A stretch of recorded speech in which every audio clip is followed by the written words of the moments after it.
আজকের এই এক্সপ্লেনারে সবাইকে স্বাগত। আজ আমরা প্রাকৃতিক ভূগোলের ৮টি মূল স্তম্ভ নিয়ে কথা বলবো। বিশাল মহাকাশ থেকে শুরু করে আমাদের পায়ের তলার মাটি পর্যন্ত প্রকৃতিরই পুরো সিস্টেমটা আসলে কিভাবে কাজ করে সেটাই আজ একেবারে ভেঙে ভেঙে বিশ্লেষণ করা হবে। তো আলোচনার শুরুতেই একবার আজকে রোড ম্যাপটা দেখে নেওয়া যাক। একেবারে মহাবিশ্বের ম্যাক্রো স্কেল থেকে আমাদের যাত্রা শুরু হবে, এরপর ধীরে ধীরে মাটির অণুজীবের মাইক্রোস্কোপিক স্তরে নেমে আসব, আর একদম শেষে গিয়ে দেখব পৃথিবীর উপর মানুষের প্রভাবের দিকগুলো। চলুন প্রথম পর্ব মহাকাশ ও মানচিত্র দিয়ে শুরু করা যাক।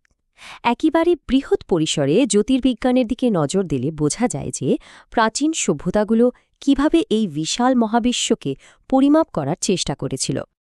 আমরা জানি যে জ্যোতির্বিজ্ঞান মহাবিশ্ব, গ্রহ, নক্ষত্রের উৎপত্তি বা জোয়ার ভাটা নিয়ে কাজ করে, কিন্তু একটু ভাবলে বোঝা যায় এই সুবিশাল ত্রিমাত্রিক মহাকাশের তথ্যগুলোকে একটা দ্বিমাত্রিক কাগজে নির্ভুলভাবে তুলে আনাটা ঠিক কতটা কঠিন।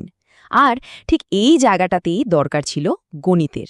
এভাবেই জন্ম নেয় কার্টোগ্রাফি বা মানচিত্র অঙ্কনবিদ্যা, যা পুরোপুরি গাণিতিক হিসাব আর ত্রিকোণমিতির উপর নির্ভরশীল। সবচেয়ে আশ্চর্যের ব্যাপার হলো হেরোডোটাস এবং টোলেমির মতো ঐতিহাসিক ব্যক্তিরাই ছিলেন সেই স্থপতি যারা কোনো আধুনিক প্রযুক্তি ছাড়াই প্রথমবারের মতো মহাকাশের এই বিশাল রহস্যগুলোর পাঠোদ্ধার করেছিলেন। সত্যি বলতে তাদের সেই গাণিতিক ভিত্তি ছাড়া আজকের আধুনিক মানচিত্র তৈরি করাটা একদমই অসম্ভব হতো। দ্বিতীয় পর্ব ভূপৃষ্ঠের গঠন ও রূপান্তর। মহাকাশ থেকে এবার সরাসরি আমাদের পৃথিবীর দিকে নজর ফেরানো যাক, যেখানে এই ভৌত গ্রহটি কিন্তু একদমই স্থির নেই, বরং ক্রমাগত নিজের আকার পরিবর্তন করে চলেছে। এই যে পৃথিবীর আকার পরিবর্তন, এটাই হল জিওমরফোলজি বা ভূমিরূপবিদ্যার মূল আলোচ্য বিষয়। এটি একদিকে যেমন আগ্নেয়গিরির মতো পৃথিবীর ভেতরের বিধ্বংসী শক্তিগুলোকে নিয়ে কাজ করে, ঠিক তেমনি নদী, বায়ু বা হিমবাহ কিভাবে ধীরে ধীরে ভূপৃষ্ঠকে ক্ষয় করছে সেটাও বিশ্লেষণ করে। মূলত এই দুই শক্তির লড়াইয়ের ফলে কিন্তু আমাদের পাহাড়, মালভূমি আর সমভূমিগুলো তৈরি হয়। তবে ভূমিরূপ সম্পর্কে আমাদের এই ধারণা কিন্তু রাতারাতি তৈরি হয়নি। এটি অনেকটা একটা বড় পাজল মেলানোর মতো ব্যাপার ছিল। হাটেন, ডেভিস এবং পেঙ্কের মতো যুগান্তকারী বিজ্ঞানীদের ধাপে ধাপে করা অসাধারণ গবেষণার মাধ্যমেই আমরা জানতে পেরেছি কিভাবে একটি ভূখণ্ড ক্ষয়ের মাধ্যমে তার রূপ বদলায়। তাদের কাজই এই শাস্ত্রকে আজকের আধুনিক রূপে দাঁড় করিয়েছে। তৃতীয় পর্ব বায়ুমণ্ডল এবং জলভাগ। পৃথিবীর ভূত্বকের ওপরে উঠলেই আমরা মুখোমুখি হই বাতাস এবং জলের এক দারুণ গতিশীল আর ঘূর্ণায়মান সিস্টেমের। এই সিস্টেমগুলোই মূলত আমাদের আবহাওয়া আর প্রাকৃতিক সম্পদকে নিয়ন্ত্রণ করে। বিষয়টা চমৎকার একটা প্রাকৃতিক দ্বৈততা তুলে ধরে।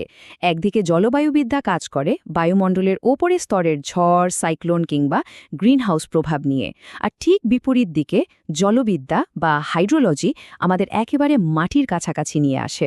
এটি পৃথিবীর জলচক্র, জলের নানা বৈশিষ্ট্য এবং ভবিষ্যতের জন্য অপরিহার্য জল সংরক্ষণের কৌশলগুলো নিয়ে আলোচনা করে। চলে আসছি চতুর্থ পর্বে সমুদ্রবিদ্যা এবং মৃত্তিকাবিজ্ঞান। এখানে ফোকাসটা আরও কিছুটা সংকুচিত হয়ে আসছে।